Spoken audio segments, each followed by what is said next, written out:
Hello everyone. आज हम carbon के बारे में पढ़ने वाले हैं, कार्बन एंड इट्स कंपाउंड्स के बारे में। तो आपको क्या क्या पता है कार्बन के बारे में? देखिए, कार्बन एक नॉन मेटल है। कार्बन हमें हर जगह मिलेगा, मतलब एटमॉस्फेयर में हमें मैक्सिमम चीजें कार्बन से भरी हुई मिलेगी। कैसे? जैसे देखिए, आपके बॉडी में कार्बन डाइऑक्साइड है, प्लांट्स में कार्बन है, देन प्रोटीन में कार्बन है, कार्बोहाइड्रेट्स में कार्बन है, शुगर में कार्बन है। ये सारी चीजों में क्या है? कार्बन है। तो कार्बन इतनी सारी जगह क्यों है? क्या रीजन है इसके पीछे? इसके पीछे एक ही रीजन है कि कार्बन बहुत सारे कंपाउंड्स बना सकता है। क्यों बना सकता है? उसकी कुछ स्पेशलिटी है, कुछ स्पेशल प्रॉपर्टीज है उसकी। दैट्स वाई वो क्या करता है? बहुत सारे कंपाउंड्स बनाता है। जैसे देखिए, यहाँ पर कार्बन का मैंने यहाँ पर एक कंपाउंड बना दिया है CH4। इसका नाम है मीथेन। इसका नाम क्या है? मीथेन के बारे में आप सब जानते हो। मीथेन कहाँ मिलता है? हमें बायोगैस प्लांट में मिलता है। मीथेन हमें कहाँ मिलता है? बायोगैस प्लांट में मिलता है। जैसे देखिए, वहां मीथेन कैसे प्रोड्यूस होता है? जो भी माइक्रोब्स, बैक्टीरिया वहां प्रेजेंट रहेंगे वो एनाएरोबिक रेस्पिरेशन करेंगे एंड क्या प्रोड्यूस करेंगे? मीथेन प्रोड्यूस करेंगे। तो अब यहाँ पर हमने मीथेन तो बना दिया। अब हमें पता करना है कि कार्बन के इतने सारे कंपाउंड्स क्यों बन रहे हैं। तो हम क्या करेंगे? यहाँ से हाइड्रोजन निकाल देंगे बाहर और वहां लगा देंगे क्लोरीन। अब ये मीथेन रह गया क्या? नहीं। इसका नाम क्या होगा? इसका नाम होगा क्लोरोमीथेन। इसका नाम क्या होगा? क्लोरोमीथेन। क्योंकि क्लोरीन ऐड हो गया, मतलब मीथेन एक अलग कंपाउंड है और क्लोरोमीथेन एक अलग कंपाउंड है। हम और भी ऐसा कुछ कर सकते हैं, या फिर से अगर एक क्लोरीन एटम ऐड कर दिया तो ये बन गया डाइक्लोरोमीथेन। अगर यहाँ पर फिर से हमने क्लोरीन ऐड कर दिया तो ये बन गया ट्राइक्लोरोमीथेन। और एक क्लोरीन ऐड कर दिया हमने यहाँ पर तो ये क्या बन गया? टेट्राक्लोरोमीथेन। आपने यहाँ पर एग्जाम्पल देखा है कि कार्बन कितने सारे कंपाउंड्स बना सकता है। दूसरी स्पेशलिटी कार्बन का जो एटॉमिक नंबर है वो है 6। कार्बन का एटॉमिक नंबर क्या है? 6। तो इसका मतलब उसके पास 6 प्रोटॉन होंगे, 6 न्यूट्रॉन होंगे एंड 6 इलेक्ट्रॉन्स होंगे। तो यहाँ पर देखिए, ये जो प्रोटॉन एंड न्यूट्रॉन्स है ये बीच में रहते हैं। बीच में कहा? न्यूक्लियस में। ये जो आपको दिख रहे हैं यहाँ पर, ये प्रोटॉन एंड न्यूट्रॉन्स है, ये सेंटर में रहेंगे। एंड ये जो बाहर आपको दिख रहे हैं ये है इलेक्ट्रॉन्स। ये बाहर आपको दिख रहे हैं ये है इलेक्ट्रॉन्स। अब आप बोलेंगे कि हम इलेक्ट्रॉन्स को कैसे मैनेज करेंगे कि पहले ऑर्बिट में कितने हैं, सेकेंड ऑर्बिट में कितने हैं? तो उसके लिए एक फॉर्मूला है, उसका फॉर्मूला है 2n²। अगर आपको पता करना है कि पहले ऑर्बिट में कितने इलेक्ट्रॉन्स को पुट अप करना है तो आप n की जगह 1 पुट कर दो। Put n is 1, then answer क्या आएगा? 2 × 1² मतलब 2। देन आप अगर n की जगह 2 पुट करते हो तो आंसर क्या आता है? 2 × 2²। 2² 4, 4 2 8। सेकेंड ऑर्बिट में कितने हैं? 8। लेकिन यहाँ पर 8 नहीं है, यहाँ पर सेकेंड ऑर्बिट में 8 नहीं है। क्यों नहीं है? उसके पीछे रीजन क्या है? उसके पास कितने इलेक्ट्रॉन्स है? 6। कितने इलेक्ट्रॉन्स है? 6। तो 6 में से पहले ऑर्बिट में 2 गए तो दूसरे ऑर्बिट में कितने बचे? 6 में से 2 गए, 4 ही बचे ना। 6 में से 2 जाने के बाद कितने बचेंगे? 4 ही बचेंगे। तो इसका जो ऑक्टेट है वो कंप्लीट नहीं हुआ है। इसका ऑक्टेट कंप्लीट नहीं हुआ है। तो इसके पास अगर इसको अपना ऑक्टेट कंप्लीट करना है तो 4 इलेक्ट्रॉन्स और चाहिए उसे। तो देखिए, 4 इलेक्ट्रॉन्स कोई नहीं देता है। देखिए, अगर आप एग्जाम दे रहे हो और आप किसी अपने फ्रेंड को बोलेंगे कि मुझे यार पूरा 40 मार्क का पेपर बता दे, या 40 में से 35 मार्क का पेपर बता दे, कोई बताएगा क्या? कोई नहीं बताता। तो 4 इलेक्ट्रॉन्स कोई नहीं देता है। एक तो 1, 2 एंड 3 तक ही इलेक्ट्रॉन्स कोई डोनेट कर सकता है, 4 कोई नहीं देता है। तो फिर इसके पास दूसरा ऑप्शन है कि अपने 4 किसी को दे दे, ये दूसरा ऑप्शन है। तो तो ये भी पॉसिबल नहीं है, क्योंकि अगर इसने अपने इलेक्ट्रॉन्स दूसरों को दिए, 4 इलेक्ट्रॉन देने में बहुत ज्यादा एनर्जी लगती है और इतनी एनर्जी इसके पास नहीं है। और पहली केस मैंने जो आपको बताया कि 4 इलेक्ट्रॉन्स अगर ये सपोज किसी से लेता है तो इसके पास कितने इलेक्ट्रॉन्स हो गए, ये बीच में के पहले ऑर्बिट के 2 एंड लास्ट ऑर्बिट के अभी किसी से 4 लिए है तो 8, मतलब 2 + 8, इसके पास हो गए 10 इलेक्ट्रॉन्स। और बीच में कितने प्रोटॉन्स है, कितने प्रोटॉन्स है बीच में, 6 प्रोटॉन्स। बीच में कितने प्रोटॉन्स है, 6 प्रोटॉन। तो 6 प्रोटॉन 10 इलेक्ट्रॉन्स को होल्ड नहीं कर सकता है, ये भी सिचुएशन पॉसिबल नहीं है। तो फिर कार्बन करेगा क्या, वो दे भी नहीं सकता है, किसी से इलेक्ट्रॉन ले भी नहीं सकता है, तो फिर करेगा क्या। उसके पास एक ऑप्शन है, वो ऑप्शन है कि वो शेयरिंग करेगा।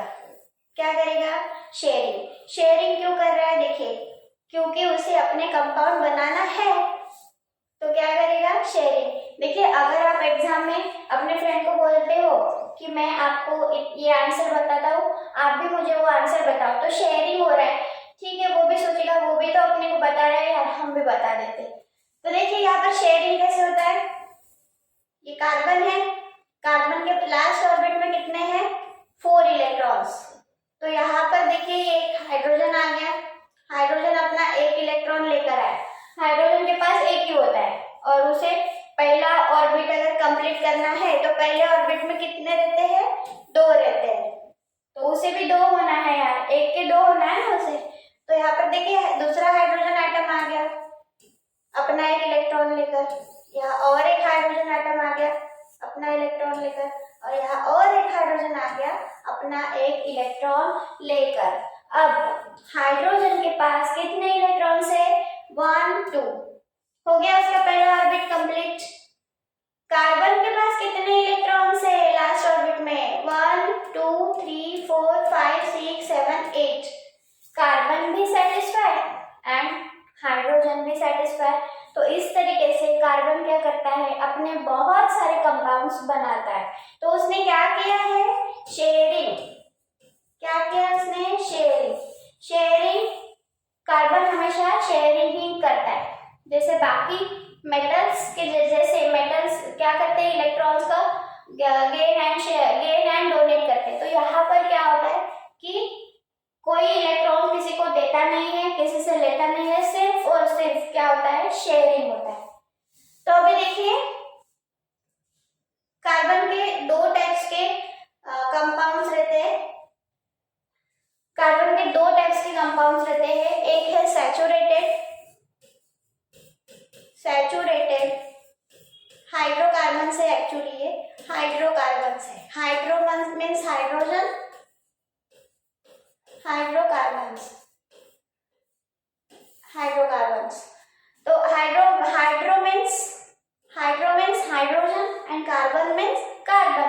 तो ऐसा कंपाउंड जिसमें हाइड्रोजन एंड कार्बन होगा, ऐसे कंपाउंड को हम क्या कहेंगे, हाइड्रोकार्बन्स कहेंगे। तो हाइड्रोकार्बन्स बेसिकली 2 टाइप के हैं, एक है सैचुरेटेड और दूसरे है अनसैचुरेटेड। ठीक है, अनसैचुरेटेड एंड सैचुरेटेड। अब सैचुरेटेड मतलब क्या, जिसमें बहुत सारे हाइड्रोजन हो, ऐसे कंपाउंड्स को हम सैचुरेटेड कहते हैं। अनसैचुरेटेड मतलब क्या, जिसमें कंपाउंड हाइड्रोजन के कंपाउंड्स कम हो, हाइड्रोजन के एटम्स कम हो, ऐसे कंपाउंड्स को हम क्या कहेंगे, अनसैचुरेटेड हाइड्रोकार्बन। तो यहाँ पर जो सैचुरेटेड हाइड्रोकार्बन है इसमें आता है अल्केन आता है, और अनसैचुरेटेड में आता है अल्कीन एंड अल्काइन। अल्केन का फॉर्मूला है, जनरल फॉर्मूला CnH2n+2। अल्कीन का जनरल फॉर्मूला है CnH2n, और अल्काइन का फॉर्मूला है CnH2n-2। अब आप बोलेंगे ये क्या है मैम, समझ नहीं रहा, सैचुरेटेड अनसैचुरेटेड, तो आपको बेसिकली हाइड्रोकार्बन तो समझ में आया है। हाइड्रोकार्बन क्या होते हैं? ऐसे कंपाउंड जिसमें कार्बन एंड हाइड्रोजन मिलेंगे हमें, ठीक है। तो हाइड्रोजन एंड कार्बन मिलने वाले ऐसे सिर्फ दो ही टाइप्स के कंपाउंड्स है, जो है एक सैचुरेटेड और दूसरे है अनसैचुरेटेड। अब यहाँ पर मैंने आपको अल्केन के बारे में बताया। अल्केन मतलब क्या? अल्केन मतलब क्या? अल्केन जैसे देखिए यहाँ पर एक फॉर्मूला है, जनरल फॉर्मूला। हम n की जगह 1 पुट करके देखते हैं। अगर n की जगह 1 पुट किया, C1H2 into 1 plus 2, तो क्या बनेगा? C1 है तो 1 हम लिखते नहीं है, H 2 1 जा 2, 2 plus 2 4, CH4। अभी मैंने बताया आपको CH4 क्या है। CH4 क्या है? CH4 है मीथेन। देखिए यहाँ पर ANE लगा है और ये अल्केन ग्रुप का मेंबर है, तो ANE is the common root word. Then हम N की जगह अगर पुट करते हैं 2, तो C2H6 बनेगा, तो इसका नाम आएगा इथेन। इथेन। देखिए अगर एक कार्बन है तो रूट वर्ड रहता है मिथ। एक कार्बन है तो रूट वर्ड है मिथ। 2 कार्बन है तो रूट वर्ड रहेगा इथ। अगर 3 कार्बन है तो प्रो, 3 कार्बन के लिए प्रो। 4 कार्बन अगर आपको दिख रहे हैं तो उसके लिए है ब्यूट। ब्यूट बोलना, वैसे ब्यूट एक बट होता है बट ब्यूट बोलना। देन अगर 5 कार्बन है तो पेंट। 6 कार्बन अगर आपको दिख रहे हैं तो हेक्स। 7 कार्बन अगर आपको दिख रहे हैं तो हेप्ट। 8 कार्बन के लिए oct. 9 carbon non. And 10 carbon के लिए आपको लिखना पड़ेगा डिक। डिक, ठीक है। हाँ, अभी देखिए यहाँ पर 3 पुट करके देखिए, आपको फॉर्मूला क्या बनेगा? C3H8 बनेगा। 3 पुट के 3 2 6, 6 plus 2 8। अब 3 कार्बन है, 3 कार्बन का रूट वर्ड क्या है? प्रो। Pro, PROP, pro. और ये अल्केन फैमिली का मेंबर है, दैट्स व्हाई हम इसे क्या लगाएंगे? ANE। आया समझ में? हाँ। अभी नेक्स्ट यहाँ पर देखिए, हम अल्कीन फैमिली के मेंबर्स बनाएंगे। सबसे पहले आप 1 पुट करके देख लीजिए। अगर हमने 1 पुट किया तो C1H2 बनता है। C1H2। आप C1H2 का कंपाउंड बनाकर देख लीजिए, C1H2। लेकिन कार्बन की वैलेंसी होती है 4। कार्बन को हमेशा 4 बॉन्ड लगना कंपल्सरी है। ये जो लाइंस आप लगा रहे हैं ना, इसे बॉन्ड कहते हैं। ये 4 बॉन्ड लगाना बहुत ज्यादा जरूरी है। अगर आप 4 बॉन्ड नहीं लगाते तो कार्बन सेटिस्फाई नहीं हुआ, मतलब वो कार्बन का कंपाउंड नहीं है। लेकिन यहाँ पर तो 2 ही H है, तो यहाँ पर जो अल्कीन फैमिली है, अल्कीन फैमिली का जो फर्स्ट मेंबर है 1 कार्बन का, वो नहीं बन सकता है, क्योंकि कार्बन 4 बॉन्ड बनाता है हमेशा, और 4 बॉन्ड अगर बना रहा है तो यहाँ पर 2 ही हाइड्रोजन आ रहे हैं, तो ये कंपाउंड पॉसिबल नहीं है। मतलब इसके कंपाउंड कहाँ से स्टार्ट होंगे? 2 कार्बन से, मतलब इथीन। इथीन से स्टार्ट होंगे। तो हम यहाँ 2 पुट करके देखते हैं, C2H2 into 2, तो क्या होता है? C2H4। C2H4। अब इसका स्ट्रक्चर ड्रॉ करके देखते हैं। 2 कार्बन है और हाइड्रोजन कितने हैं? 4, तो इधर इस कार्बन को 2 लगा देते हैं और इस कार्बन को भी 2 लगा देते हैं। लेकिन कार्बन के बॉन्ड कितने बने? इस कार्बन के ये 1, ये 2, और इस कार्बन के 1 and 2, तो हम इन दोनों के बीच में डबल बॉन्ड लगा देंगे।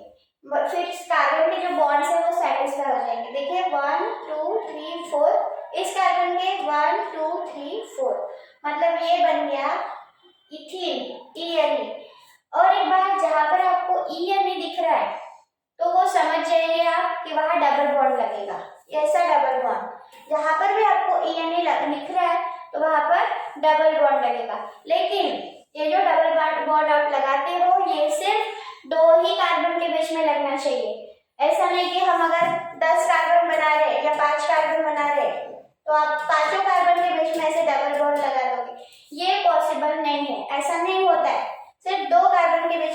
क्या करना है, डबल बॉन्ड लगाना है।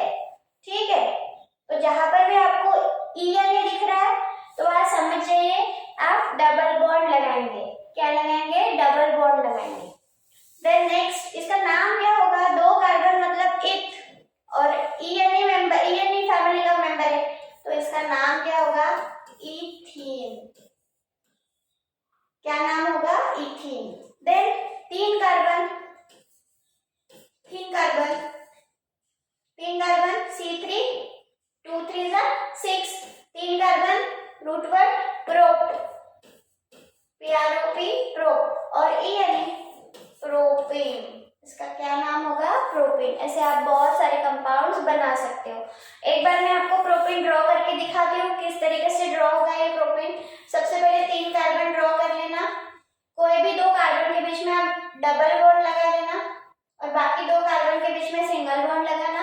बाकी यहाँ पर हाइड्रोजन 6 लगने चाहिए, तो इस कार्बन के बॉन्ड्स देखना, इस कार्बन को दो बॉन्ड लगे हैं तो इसे कितने हाइड्रोजन लगेंगे, दो, क्योंकि 4 बॉन्ड बनने चाहिए, 1 2 3 4। इस कार्बन को 3 बॉन्ड लगे हैं, 1 2 2 3, तो इसे कितने हाइड्रोजन लगेंगे, 1। इस कार्बन को एक ही बॉन्ड लगा है तो इसे कितने हाइड्रोजन लगेंगे, 3। हो गए बराबर 6, 1 2 3 4 5 6 कार्बन, 6 हाइड्रोजन एंड 3 कार्बन। तो इस तरीके से बनता है प्रोपेन।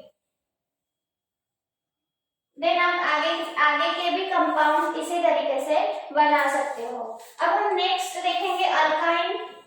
अल्काइन क्या होता है, अल्काइन के बारे में देखते हैं हम। देखिए अल्काइन में हमें ये भी सेम कंडीशन है, अल्कीन के जैसा पहला एक कार्बन का ये कंपाउंड नहीं बनता है, ये भी 2 से स्टार्ट होता है। तो आप N की जगह 2 पुट करके देखो, 2 H 2 into 2 minus 2, तो इसका आंसर क्या आएगा, C2H, 2 2 4, 4 minus 2 2, तो C2H2 दो C है, दो C मतलब इथ, ठीक है, दो C मतलब इथ, और कौन से फैमिली का मेंबर है, YNE, तो इसका नाम क्या होगा, इथाइन। क्या नाम होगा, इथाइन। ठीक है, अब जैसे देखिए यहाँ पर हम ड्रॉ करके देखते हैं, स्ट्रक्चर ड्रॉ करके देखते हैं। दो कार्बन है और दो हाइड्रोजन है, एक हाइड्रोजन इसे लगाते हैं और एक हाइड्रोजन इसे लगाते हैं। लेकिन अभी मैंने आपको बताया है कि कार्बन को 4 बॉन्ड लगते हैं, यहाँ पर तो एक ही बॉन्ड लगे हैं। अभी कितने बॉन्ड लगाना बाकी है, 3 बॉन्ड लगाना बाकी है, तो हम बीच में क्या लगाएंगे, 3 बॉन्ड। हो गया कार्बन सेटिस्फाई, मतलब यहाँ क्या बना है, यहाँ क्या बना है, इथाइन बना है। इथाइन में हमेशा YNE जहाँ लगा है वहाँ हमेशा 3 बॉन्ड लगेंगे, ये आपको ध्यान में रखना है। देखिए अगर अल्केन है, ANE लगा है तो वो सिंगल बॉन्ड वाला कंपाउंड रहेगा।